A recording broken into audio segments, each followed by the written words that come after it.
Hello, my name is Peter. I'm a lifelong Star Trek fan, and I am here to share with you my passion for all things Star Trek. On this channel, we are going to be going through every Star Trek ever, and we're starting right where it began with the original series. Now, this will be spoiler territory that we are getting into. I am not a reaction channel, so if that's what you're looking for, please go and look for a reaction channel first. I highly recommend bunnytailsREACTS, and I place links to her content in each of my videos. Then come back here and have a look at my deep dive of the particular episode that we're looking at, my likes, my dislikes, and some fun facts and trivia thrown in.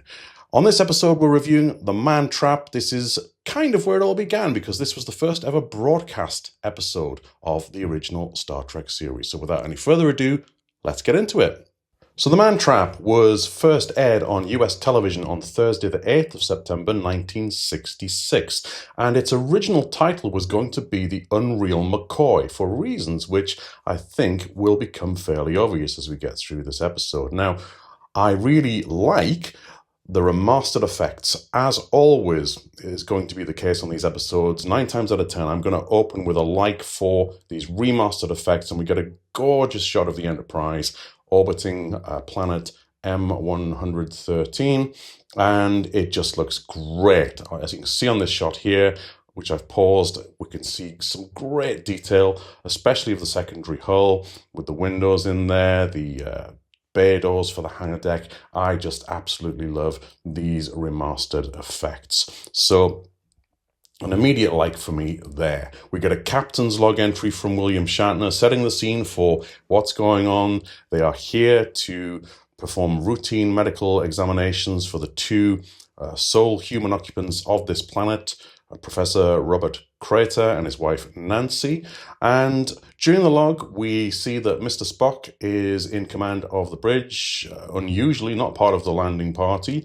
And this is actually a piece of trivia that we're viewing right here. Number one, we've got Leslie Watch. Eddie Paskey as Leslie at the helm of the Enterprise, not in his usual position at the engineering station when he's on the bridge. And bizarrely, even more bizarrely, we have Nichelle Nichols as Lieutenant Nyota Uhura sitting at the navigation station. Immediately, that's wow, why? But it's also the first actual appearance of Nichelle Nichols as Uhura wearing her red dress rather than the yellow that we saw her wearing in the Corbomite maneuver and Mudd's Women, and she didn't appear in The Enemy Within.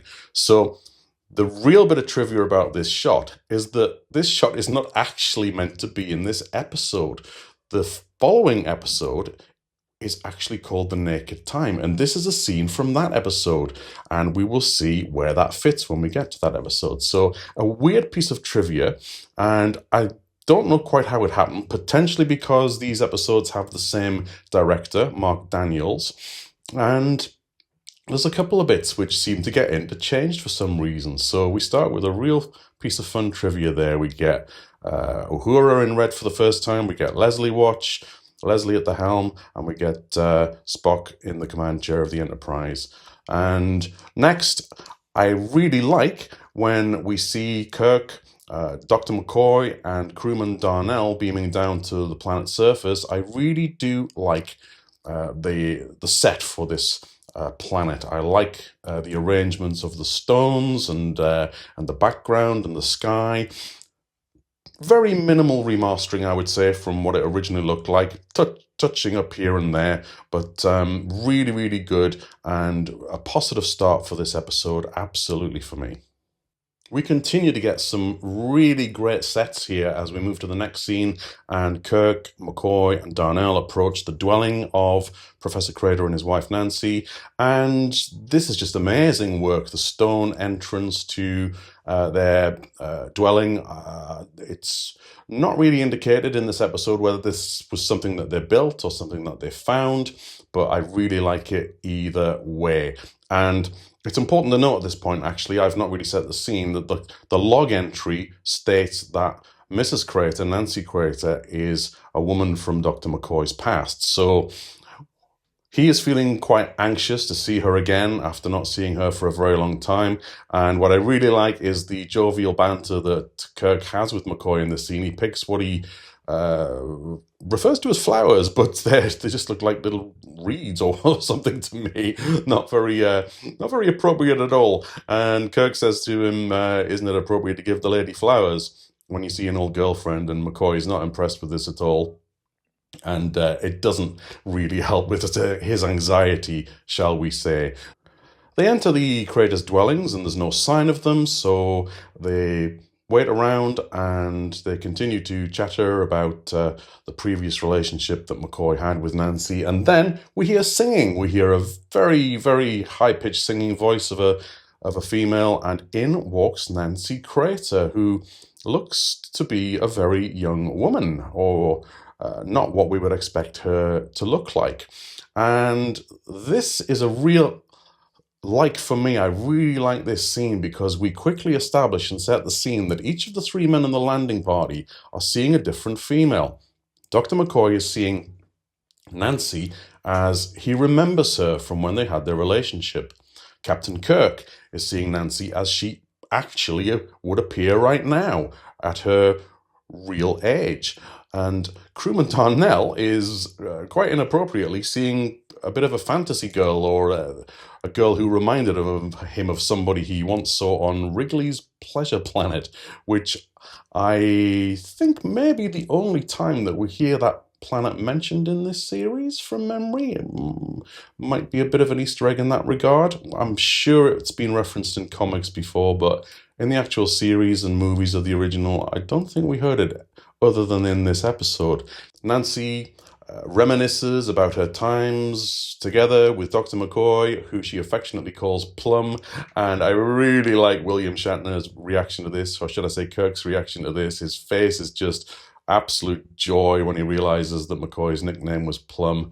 Darnell, at this point, has rightly been sent outside by Captain Kirk because he rather inappropriately actually vocalized his thoughts that what he was seeing with this woman was a girl that reminded him of somebody he, in his own words, left behind on Wrigley's Pleasure Planet. It's a bit of a cringy moment. In a way, it's a thumbs down, it's a dislike, but it sets the scene anyway. And as Nancy leaves the residence, she appears as this temptress, this femme fatale, if you like, from Darnell's perspective. And another thumbs down, another dislike, really, in a way, is that although she has given him clear sort of visual signals of interest, shall we say, he follows, he abandons his duty, and off he goes. Does this man have no self-control at all? Is he not a highly trained Starfleet officer,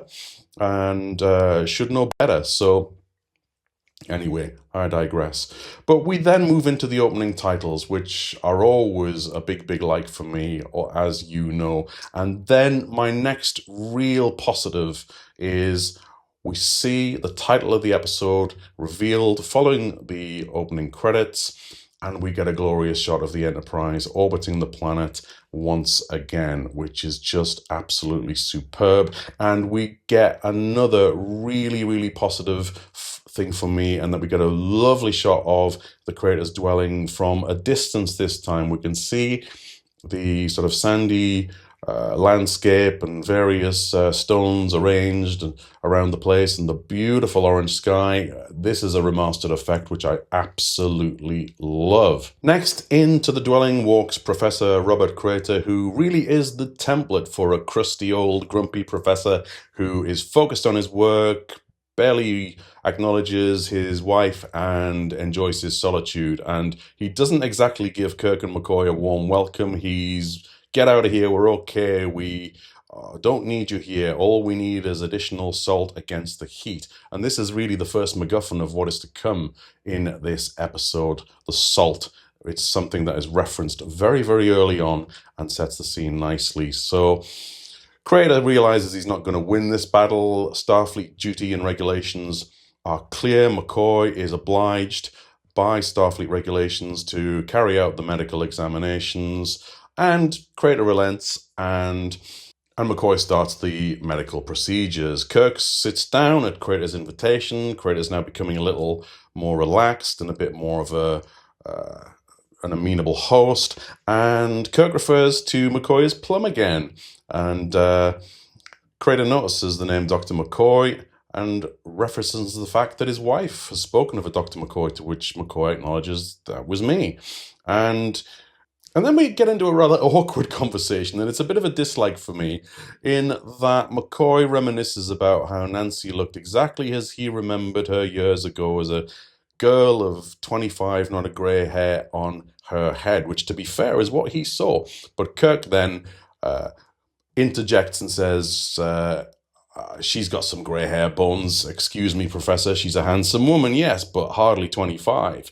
And that's a bit jarring for me. It's a little bit inappropriate for Kirk to say that in front of Professor Crater, certainly as Nancy's husband, but Dr. McCoy as well. Would it have done him any harm to just let that go and let McCoy have what, from Kirk's perception, is a bit of romantic nostalgia? So it seemed a little out of place that Kirk would say that.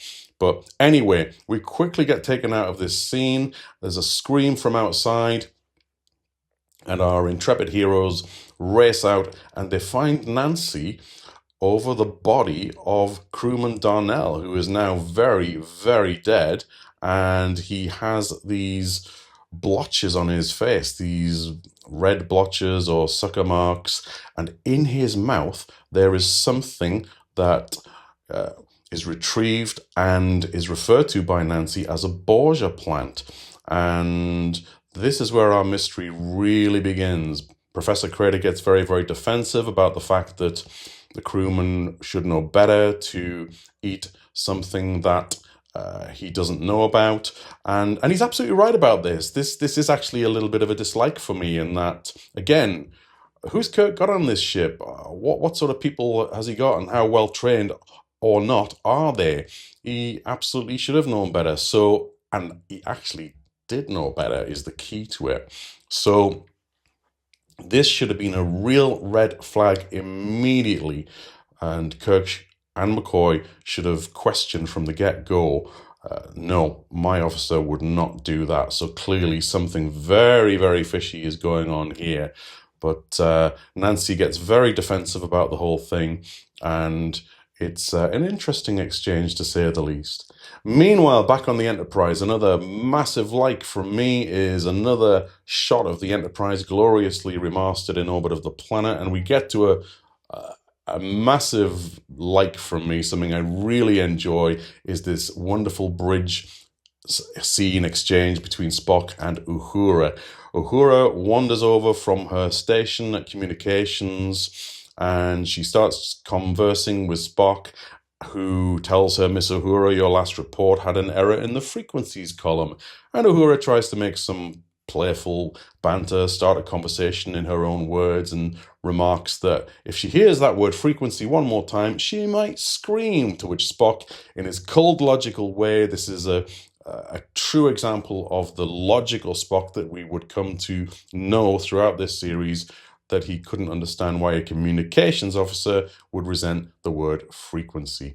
Now, Uhura here gets a little bit playful, and she says, why don't you tell me I'm an attractive young lady, and ask me about being in love? And then she asks, tell me about the moon on your home planet of Vulcan. And Spock calmly replies, Vulcan has no moon, Miss Uhura, to which Uhura replies, I'm not surprised, Mr. Spock. And this whole exchange is brilliant as far as I'm concerned, really setting the scene for who these characters are and their natures. Now, we get a call from the transporter room next, and it's to inform the bridge that the landing party are returning to the ship, and they report one death. And Spock's reaction is basically to say, bridge acknowledged. And Uhura takes exception to this, and she doesn't like the fact that Spock has a cold reaction to this, and one of those people could be Captain Kirk. It could be Captain Kirk, who has died, and he's the closest thing that Spock has to a friend. And Spock coldly retorts that my reaction to this will not change anything. And on they go. But a really great exchange, a really powerful exchange between these two characters, and I really enjoyed this. Next, we go to a scene in what is called the dispensary, as Spock calls from the bridge and he says, "Bridge to dispensary." And to me, this is sick bay, as there's clearly Darnell's body behind them, covered up. So I don't know quite why they're calling it dispensary, but I digress. And there's an exchange going on between Kirk and McCoy that I do really enjoy here. And they're debating about the circumstances that just occurred on the planet. And McCoy being very, very puzzled about the fact that this man shouldn't be dead. I can't find anything wrong with him. So Kirk gets a little annoyed at this point and reminds McCoy, as he gets nostalgic again, about Nancy and the shock he had actually at seeing Nancy over Darnell's body. He actually saw her as she actually was, much as Crater had predicted. So, and Kirk gets a bit annoyed that how your feelings about your lost love affect you don't interest me. I've lost a man. And this is a massive like from me about Kirk's passion, loyalty, his sense of duty and dedication to his crew, to his people. He is absolutely dedicated to this ship, to this crew, and it wounds him deeply and personally whenever any of his crew are injured or lost, and this is one of those occasions. It's also established during these scenes that the Borgia plant that they obviously took a sample of and tested could not have killed Darnell, and there's no real explanation for the blotching marks on his face. So the mystery is deepening. On the bridge, Kirk and Spock at the science station are debating the situation further when there's a call from sickbay, and down they go, Kirk and Spock down to sickbay, and McCoy has found something that he missed on the first look at the autopsy. Spock immediately vocalizes this as fascinating, to which Kirk says explain, and Spock continues sodium chloride, or salt as we more commonly know it. Darnell has no trace of salt left in his body. Now this is a real red flag, because they realize at this point that both Craters had referenced the need for salt as the only thing they wanted on the planet visit when they were first down there. So we then get into this lovely exchange, something I really like between Kirk and McCoy, and something I love about Kirk here. I've referenced this already in previous episodes. Kirk is never bigger than an apology. He will always apologize when he feels that it's warranted, and he gives an apology here to Bones that he snapped at him earlier. And I think it's the right thing to do. I think it's very Kirk-like. It doesn't negate Kirk's earlier frustration, because he had lost a man, and that is huge to Kirk. There's nothing worse than that. So I really like this scene, though. As the mystery is deepened, as there's something clearly to dig into, appropriately Kirk returns to the planet with McCoy again and two additional crewmen, Sturgeon and Green, and only Professor Crater is present here again, and Kirk challenges him about where is his wife, and Crater is evasive and not very cooperative. Kirk instructs Green to go off and find her. He then explains to Crater that something is clearly amiss here, and he will have to take Professor Crater and his wife up to the Enterprise for their own safety. Crater objects to this, but Kirk is absolutely steadfast in this. Now, Kirk contacts the ship in readiness for the Craters to beam aboard, prepare quarters, etc. In that moment, Crater slips away, and we cut to a scene among the ruins where Crater has found crewman Sturgeon, who is dead exactly the same way that crewman Darnell was found, with those blotches on his face. And he calls out, he says, "You, Nancy, salt, I've got salt." And then we cut to a scene of Nancy, who is over the unfortunate dead body of crewman Green as well, and she reacts to the sound of Professor Crater's voice. So at this point, it is absolutely indisputably shown to us, the audience, that Nancy is actually the killer. At this point, we don't know why, but I love this. This is great scene setting. It's telling a great story. So a real big thumbs up from me. Kirk and McCoy are in hot pursuit of Crater, trying to find him and his wife. McCoy stumbles across Sturgeon's body and calls Jim over, and they realize that they have another dead crewman. And they immediately become concerned about crewman Green, and they start calling out, "Green, Green, where are you?" Nancy hears this, and this is again great storytelling to us, the audience, and that we see Nancy's form change. She transforms in front of our very eyes into an exact double of crewman Green. So we are getting more and more explanation as we go here. We are realizing that not only is Nancy the killer, but she is someone or something that can change her appearance at will and appear any way she wishes to. Now, Kirk and McCoy continue to call out for Green, and then Green mysteriously appears quite calmly. Kirk challenges him on, "Where have you been? Did you see this?" And Green, or Nancy, says, "Yes, sir. Sturgeon was dead. When I found him, I was circling to see if I could find whatever it was." There's no sign of Crater at this point, or Nancy, from the perspective of Kirk and McCoy, despite the fact that Nancy is actually standing right in front of them, and they are completely unaware at this point that Green is also dead. Kirk signals to the ship that they're going to beam up. McCoy protests that they have to find Nancy and Crater. I don't think he's too bothered about Crater. I think he just wants to find Nancy. Kirk then reminds him that on the Enterprise we've got equipment that can pinpoint a match. We'll be better served by going up to the ship and using our equipment to find the craters.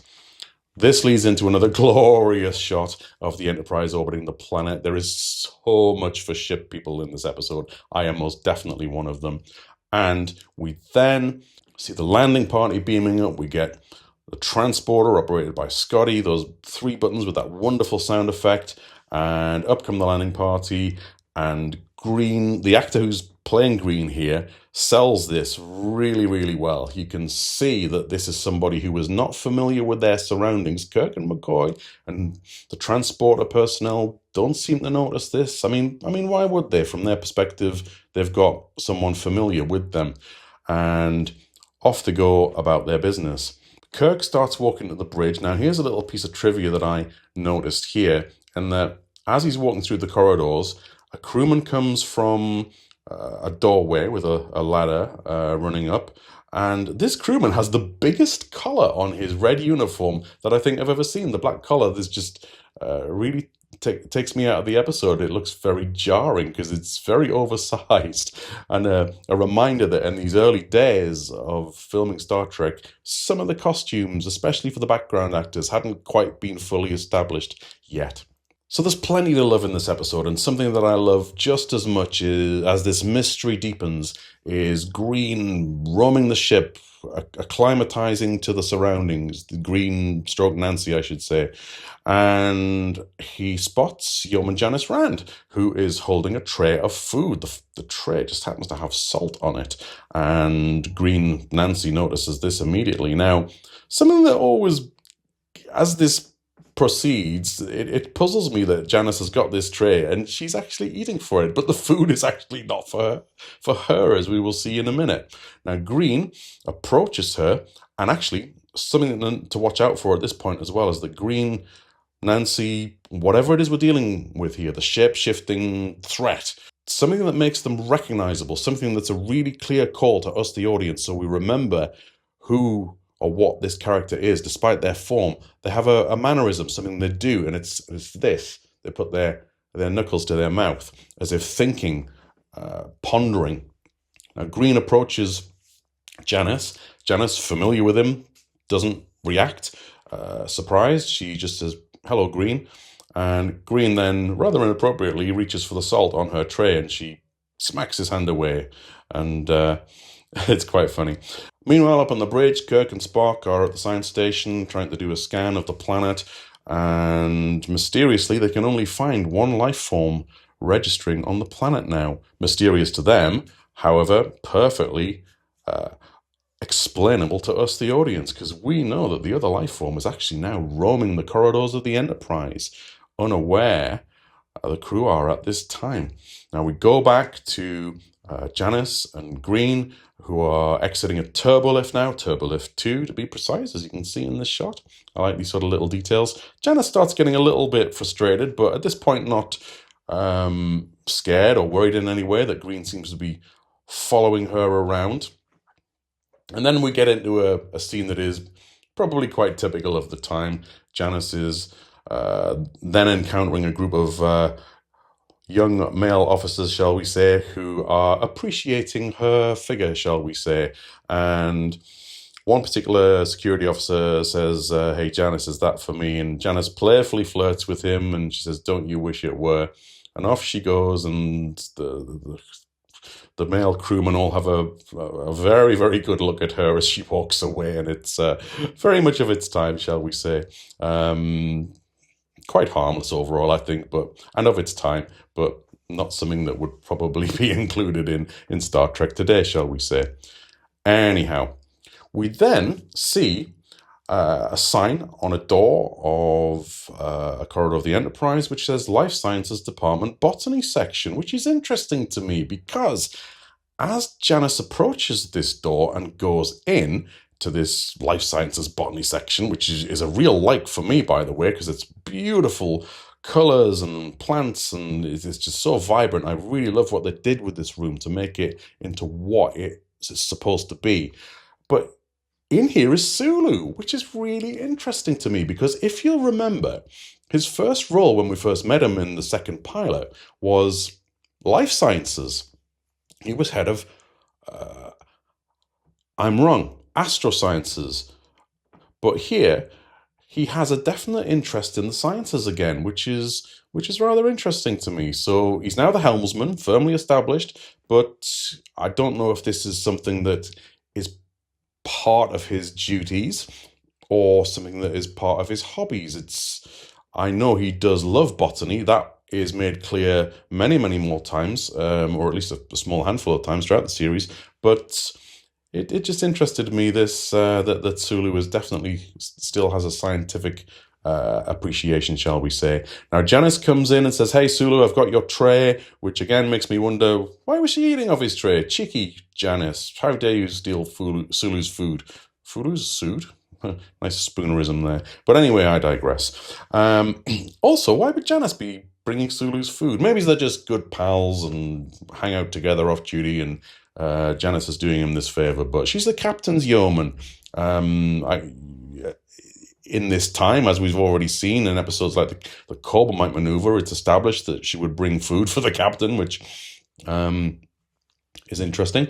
But Sulu, I'm not quite sure why she's doing this. Maybe this is just a friendly gesture, I don't know. But what I really like here, and you can see on this shot here as she places the tray down, I put the subtitles on because Sulu, in a vocal appreciation of bringing him the food, says, may the great bird of the galaxy bless your planet. And this is a reference to the creator of Gene Roddenberry, the creator of Star Trek.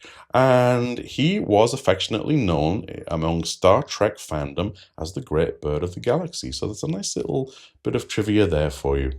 Now, another bit of trivia, as we see Green roaming the corridors and trying to catch up with Janice and find that tasty salt, is that we see some crewmen and women wandering around in front of Green. One of them is a female officer, and this is quite rare as the series would go on. But this crew member, she's wearing a slightly different female uniform. It's a tunic and some trousers. Now, as the series moved on, this would become something that would never happen. All the female crew members would wear the dresses, but in these early episodes there was some examples of the female officers wearing the tunic and the trousers. Now, these were not the same tunics worn by the female crew members in The Cage and Where No Man Has Gone Before. They don't have that high collar, and the collar the same color as the rest of the tunic. This one has a very clear black collar. In fact, it looks like a shirt version, if you like, or a tunic version of the actual dresses that the females wear. So, interesting spot though, I thought. Now, as Sulu and Janice continue their conversation, in walks Green stroke Nancy, who have found their way to the botany lab. They've caught up with the lovely tasty salt that they want to find. And before Green can try and approach and get the salt, one of the plants in the botany lab, who Sulu affectionately calls Gertrude, thinking of the plant as a female, but Janice calls Bogart, starts reacting very, very specifically to Green's presence in this location. This scares off Green, and off he goes back out into the corridors, where we walk into a marvelous scene of the turbolift doors opening, two male crewmen wanting to enter. They stand aside as Lieutenant Uhura is exiting the turbolift, and she's got a very, very specific look on her face, as if, you know, I'm a senior officer, please move aside for me, and they respectfully do so. This shows Uhura as somebody who is very, very much in charge, has a confidence about herself and a presence, and I really, really love that in this scene. Now, watching this is Green stroke Nancy, whatever the heck they are, we don't really know for sure at this point. It then transforms into the visage of another apparently male crew member, who approaches Uhura as she walks away from the closing turbo lift with a little bit of a smirk on her face, knowing that she's a mixture of, I would say, in charge, but also knows that she's rightly or wrongly used some of her feminine powers over the drooling male crew members to get something done. But anyway, she sees this crewman, walks up to him, and there's an exchange between them. Uhura questions if she knows him. She's not seen him around before. And the crewman, Nancy, answers, "In a way, ma'am, you were just thinking of someone like me." Now, this I really like again, because this shows us that this creature, this whatever this is, that can change its shape, can also perceive the feelings and the thoughts of others and become what that individual needs them to be. And the creature realizes that Uhura will appreciate this figure and this man that presents himself to her. He even speaks in her native Swahili, because the character of Uhura is from Kenya, I believe. In fact, I don't believe I know that. And the native language is Swahili. He speaks to her in Swahili, and I've looked online. I've tried to find out what the conversation that they have in Swahili is. I looked on Copilot, stroke ChatGPT. I did not trust what it told me in reply. There was a bit of AI hallucinations going on there. So I've not managed to find out what the conversation was, but Uhura appreciates it, certainly. But then it moves into a very troubling situation where this crewman corners Uhura and starts to put his hands out, and she's paralyzed by this. She clearly cannot move. And this is another very important piece of information for us, the audience, to realize that this creature can freeze this person and control them and paralyze them before it does what it does to them, and they end up dead with those blotches on their face. Luckily for our wonderful Nyota, at this exact moment, Sulu and Janice come out of the botany lab, and this disturbs the situation. Uhura breaks free, and she responds to a call from the bridge, which just so happens to occur at that moment, from Captain Kirk, telling her to report, and she checks in and said that she's on her way. Looking very puzzled and more than a bit scared, though, and interesting exchange indeed. Very, very interesting. We see that Nancy Green, mysterious crewman, does the whole knuckle to the mouth thing again, reminding us that this is not the seemingly harmless Enterprise crew member that we might briefly forget. That this is a threatening person or creature of some sort. We then cut to Dr. McCoy's quarters, and this is something again that I really like. And we see that McCoy is trying to rest on his bed, and I like the detail in McCoy's quarters here. We can see some statues behind him, we can see some books and what looks like maybe candles, and we can see that this is very personalized to McCoy's preferences. Something I never liked, this is a big thumbs down for me, is the bedding of the quarters of the Enterprise here. It never looked very comfortable. It looked very hard, very impractical, and it didn't seem to have covers either. It was something that they just seemed to lie on. Have we evolved in the 23rd century, I wonder, to not needing covers? Was the temperature so that you didn't need that? I don't know. But McCoy is he's struggling to sleep. Earlier on, Kirk had encouraged him to go and get some rest, but McCoy can't rest. He's too worried about Nancy. He calls the bridge. Kirk is there responding on visual. Again, I think I've said this in other episodes. I don't quite know how Kirk is on visual here, because the command chair no longer has one of those side monitors on it as it did in the pilot. So what's Kirk looking? Is this coming from the main view screen on the bridge? I don't know. Maybe it is, but not that important, I guess. But it interests me nonetheless. But Kirk again reinforces to McCoy, you need rest. Take one of them little red pills you gave me last week. You'll sleep, no problem. And I really like that. That's really cool. And then we get a visual aid to this. McCoy steps up. He picks up a bottle of red pills, so we know what he's about to ponder, which is really, really cool. Now, the next scene on the bridge, Kirk is finishing his plate of food, which he was clearly eating something when he had the exchange with McCoy. Again, I really like this. This shows day-to-day activities on the Enterprise. Kirk is having a working lunch, which makes sense, right? This is something I really like, because there's an emergency going on, but people still have to eat. So normally Kirk would probably take a break, although he is a bit of a workaholic, and he would go down to the rec room or wherever and get a meal, but he's eating on the go right now, which this really makes sense to me, and it's a nice little touch that I really liked. What I don't like so much is that he finishes up and he gives his plate to a serving female.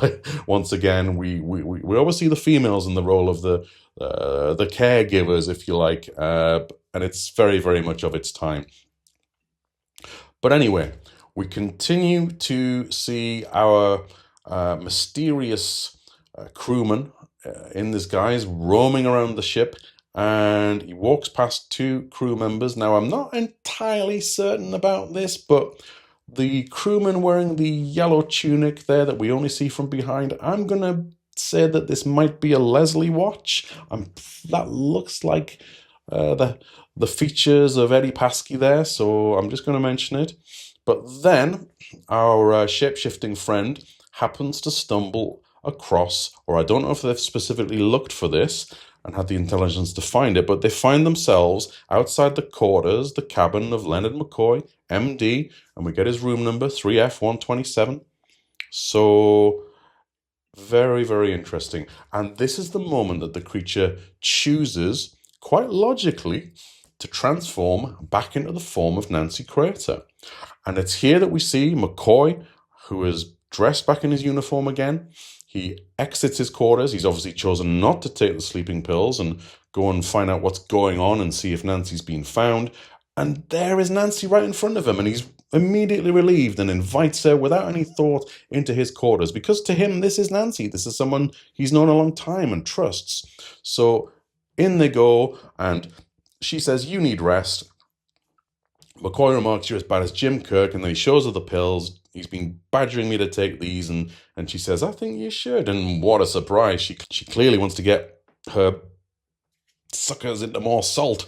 And I don't know why she just doesn't do it here, but she wants to, at this point, trick him into going to sleep so she can do it without resistance. Maybe it's because her strength is of such a level at this point in time. I don't know.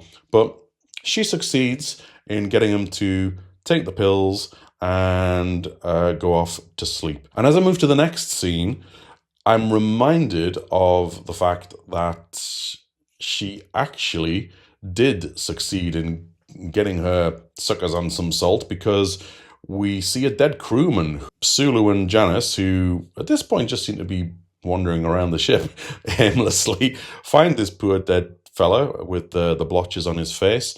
They call the bridge and alert to the fact that they've found this poor casualty. Sulu uses the intercom quite appropriately. You'll know that I get frustrated when they use communicators from within the ship. It always jars me a little bit. So it's nice to see the proper use of the internal intercoms. And then we cut back to McCoy's quarters, and McCoy is taking these pills. He's sound asleep, and Nancy moves in for the kill. Unfortunately for Nancy, at this point, this is the moment where McCoy is called to the bridge by Lieutenant Uhura. And Nancy quickly realizes that if McCoy doesn't respond, then something will be amiss and they will come searching for him. So we can see here she's doing the knuckle thing again. We cut to McCoy asleep on his bed, and then we cut back, and the creature has now changed into McCoy, who is doing the same gesture. I love these little touches. Absolutely brilliant. We then see, which I love, a lovely another remastered shot of the Enterprise orbiting the planet. Oh, beautiful. And you might get sick and tired of me waxing lyrical about how gorgeous the ships look, but I'm never going to stop talking about that. When I see it, I'm going to say it. So we get back down to the planet here. Kirk and Spock have decided they're going to find out why there is only one life form on the planet now that they can detect, and it's Professor Crater. They want to find out what the heck has happened to Nancy at this point. And as they get down there, they can see that Crater is there. He's hiding behind a rock formation, these stones, these ancient of this civilization that was previously of this planet. And there's a great figure of what looks like a kind of lion type animal there that he's perched behind, as you can see. And we can also see that he is armed. And he warns them to stay away and actually fires a warning shot. So Kirk and Spock, between them, they come up with a plan to circle round behind him. They've got the military and tactical advantage here. They know that with their training, they can outwit Crater here and get to him with minimal effort, really. In doing so, though, Spock circles round, phaser drawn in hand, these Type 2 phasers, by the way, that I don't think I've specifically referenced yet in an episode to date. Now, these Type 2 phasers are absolutely beautiful, and the Type 1 phaser that we saw in earlier episodes, which is smaller and held in a different way, without a handle, actually fits into the top of the phaser number 2s. So a nice little bit of trivia there about those phasers. But I digress. He finds the real Green dead and lying on the ground on the planet, and he signals to Kirk to come around. And upon doing so, the inevitable is now revealed to Kirk and Spock, that Green, the real Green, did not return to the ship with them. So Kirk immediately calls the Enterprise and calls for General Quarters, Security Condition 3. We have an intruder aboard. And I like the detail we see here of the intercoms and the red alert flashing. Nice little detail of the functionality of the Enterprise, which I always do enjoy. I like the scenes of crew bustling around the corridors, preparing to go to alert status. We see another female here in the alternative uniform with the tunic and the trousers. And we also see, which is another bit of trivia, a scene with crewmen walking around wearing the older style uniforms with the more the necks that are not black, shall we say. I never know how to describe that. But I am convinced that this is from a cutscene from Where No Man Has Gone Before, the second pilot. And it was actually restored into an alternative version of that pilot with some additional scenes here and there, an alternative version. I'm certain that that is where this scene is from. So nice scene setting for the alert status, the Enterprise there. What happens when they go to red alert? Meanwhile, back on the planet, Kirk and Spock are planning to resume their circling of Crater and get behind him. Crater then fires his weapon at this point, and we get a close-up of his weapon here, and we can actually see, funny we were just talking about the newer style phasers, we can see he is holding what was the original type laser pistols or phaser pistols from the first two pilots, which I'm pleased to see here again, because I really do like that design as well. I think it's a very, very nice looking weapon. And Kirk and Spock, they plan to circle around, and at this point we cut back to the Enterprise, and our friend, well, he's not our friend, our intruder, in the guise of McCoy, enters the bridge, and we see that Sulu is sat at Lieutenant Uhura's communications station, Uhura is sat at Spock's science station, and I actually always used to wonder why they were sat here when I watched this episode. And it just goes to show that you can watch something 100 times or more. And I must have seen this episode countless times in my life and not necessarily realize why they are sat at those stations. And as I listened and rewatched this scene, it's very, very clear why they are at those stations. Uhura has revealed that she saw a mystery crewman that she didn't realize. Sulu, who is in command of the bridge at this point, has quite rightly instructed her to go to the science station, look through the library computer, which would be accessed from Spock's station, to see if she can identify this crewman. Meanwhile, Sulu is sat at the communication station because he is coordinating the alert throughout the ship. If the intruder makes sense, sure, he could probably do that from the helm, which is his station, or the command chair, as he's in command of the bridge at this point. But the communication station is a logical choice for him to do this more easily, because all of the tools would be there that he needs. So I really like that when I think about it more. Nice bit of trivia. Back down on the planet, we see that Spock distracts Crater. He shouts his name. As Crater looks over, Kirk fires with his Type 2 phaser. Crater is safely taken into custody, stunned, and they get to him, and they challenge him about, where's your wife, Professor Crater? And Crater at this point realizes he's defeated. He says, dead years ago, a year, maybe two. And he goes into the story of what this creature is, and he reveals that it's the last of its kind, something that is the last of its kind on this planet, and he compares it to the passenger pigeon or the buffalo, something that on Earth would have been in herds and herds, and now there's none left, which is actually really sad to think that in the 23rd century there were no buffaloes left on Earth. I believe that's what it's suggesting to us here.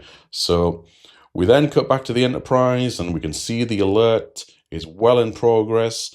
The security teams are roaming the ship. Kirk, Spock, and Crater beam back up, and we get into a briefing room scene, which I do like a briefing room scene, as you know. And Uhura is there. She's revealing that she's been through all of the crew tapes. She couldn't find a matching crewman to the one that she saw and encountered.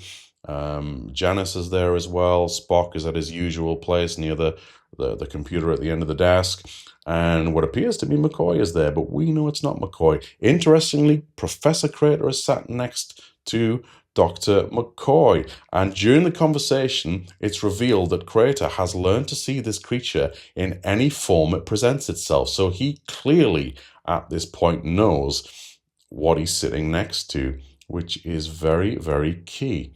Now, the exchanges in this briefing are very, very good, because McCoy appears, at least to Spock. Spock picks up on this, and I really like this, that McCoy is acting a little bit out of character here, that McCoy is reluctant to hunt down and kill the creature as they are placing salt around the Enterprise in the form of traps. And McCoy, the Unreal McCoy, there we go, that's why it was going to be called the Unreal McCoy, protests and says this creature's just surviving on instinct. It's doing what it needs to do to survive. There's no indication that it's harmful, to which Spock, I don't think he actually raises the eyebrow, but it would have been cool if he did. But he questions that assumption and finds it curious. So Crater refuses to cooperate, refuses to help them identify the creature. He says, sorry, I can't. To which Spock says, recommend we use truth serum.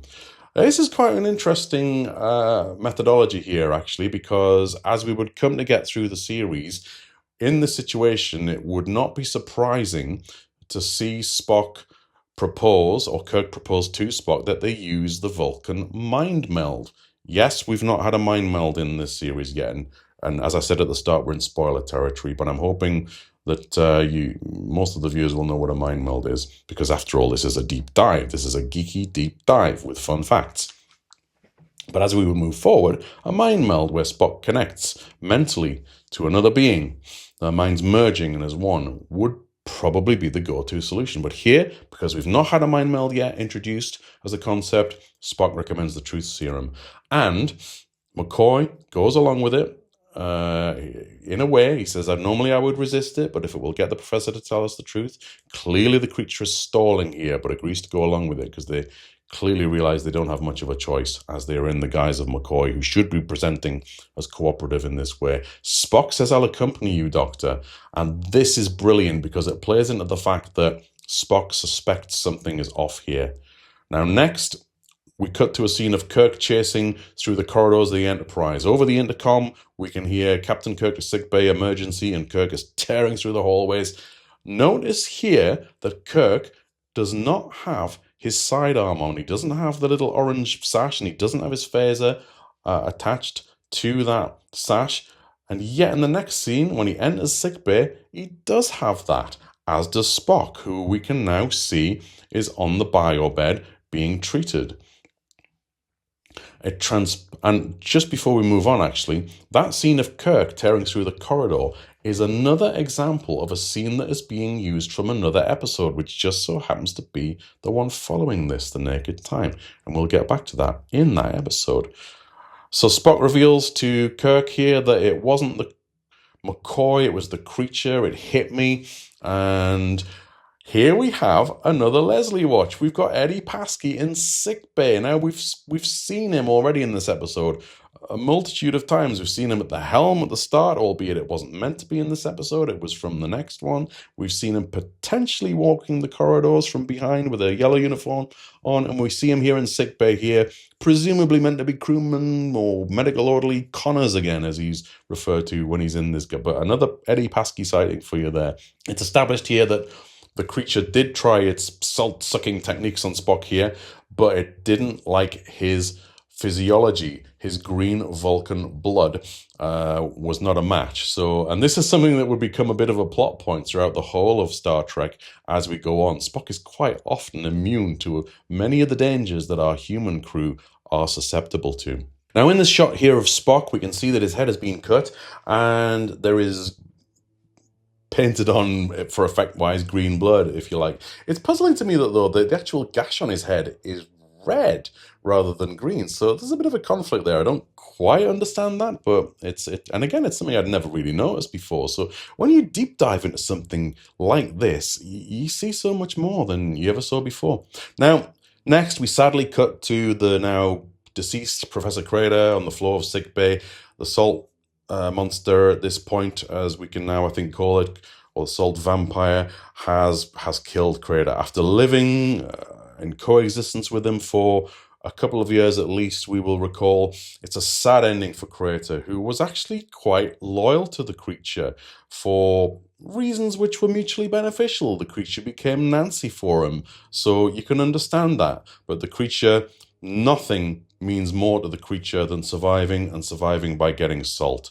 Just how much salt this creature needs seems to be absolutely insatiable. It seems like no salt is ever enough salt. Because next we cut to McCoy's quarters. McCoy is still out cold from those pills that he took a while ago, and in walks Nancy. The unreal McCoy is transformed back into Nancy. She wakes him up and says, "Leonard, help me, they're coming to get me." And in walks Kirk on his own. Massive dislike. Why is he on his own here? Why is there not a massive security team here? Kirk walks in, phaser in hand, move away from her buns. That's not Nancy. He's got salt tablets in his hand. Come and get these. He's tempting Nancy with these salt tablets. McCoy's having none of it. He's turned into very Crater-like, Professor Crater-like in his defense of Nancy. He won't have it. And there's a bit of a struggle ensues. McCoy gets the phaser off Kirk, and he's like backed against the wall.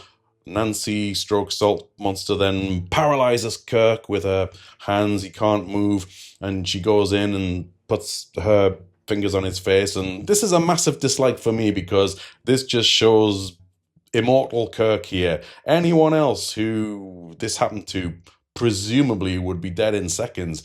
We get a bit of a scream from Kirk. Actually, not immediately, because in walks Spock. Again, why is there not a massive security team here? I don't understand that. Spock's got some time to get a little sticky plaster or a band-aid on his forehead, and he walks and says, "She's killing the captain.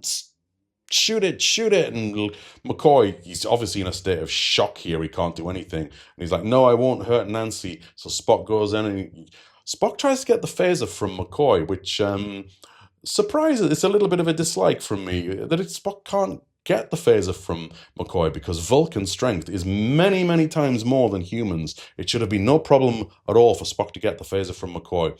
But again, you could argue that at this point in time, that super strength of Vulcans had not been established in the plot. Spock starts whacking Nancy. It looks quite real. It's pretty good, actually, to be fair, because if you look closely, he's not actually striking her. It's very, very well choreographed and coordinated, this fight scene.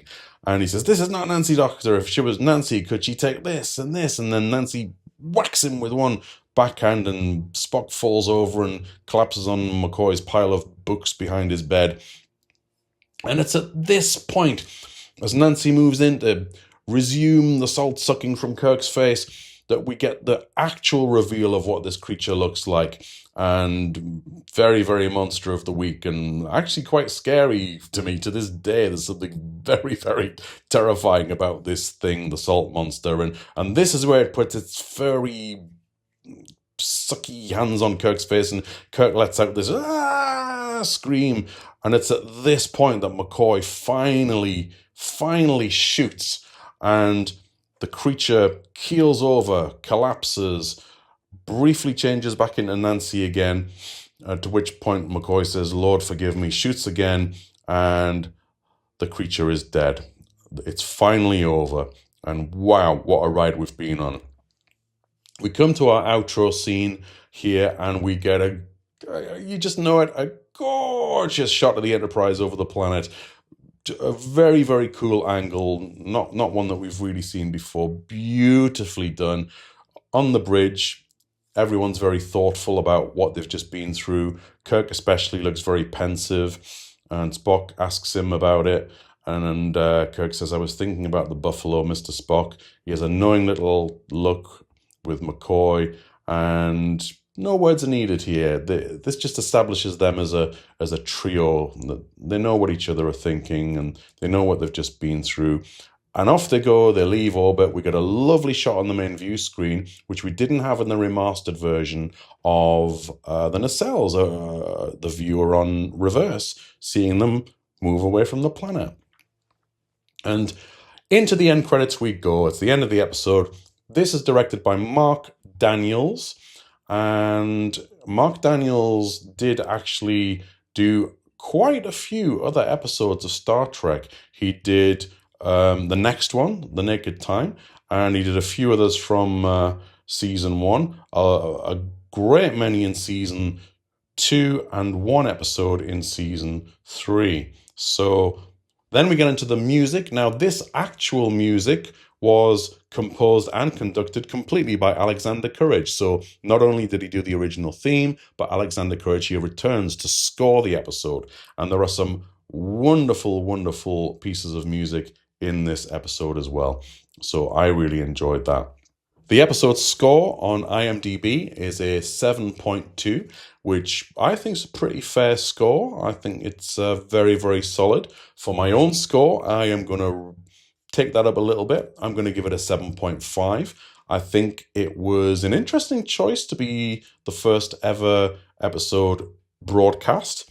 If I was in position of the network at that time, would it have been the first one I showed? Probably not.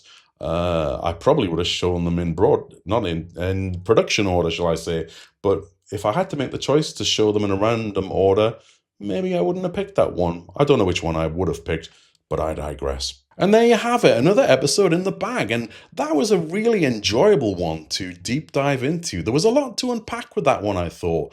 More detail than in any one that we've done so far, which is why, unsurprisingly, this episode is running longer. And I've noticed they're all running a bit longer as we get into this, which is interesting. Well, let me know what you thought of this episode. Let me know what you liked, what you disliked. Give me a thumbs up if you enjoyed this. And please remember to hit the subscribe button as well. I'll be back with the next episode very soon, which is called The Naked Time, also directed by Mark Daniels. Another really strong entry from season 1 of the original Star Trek. Thank you so much for being with me for this. Take care, stay safe, travel well, and live long and prosper. Bye.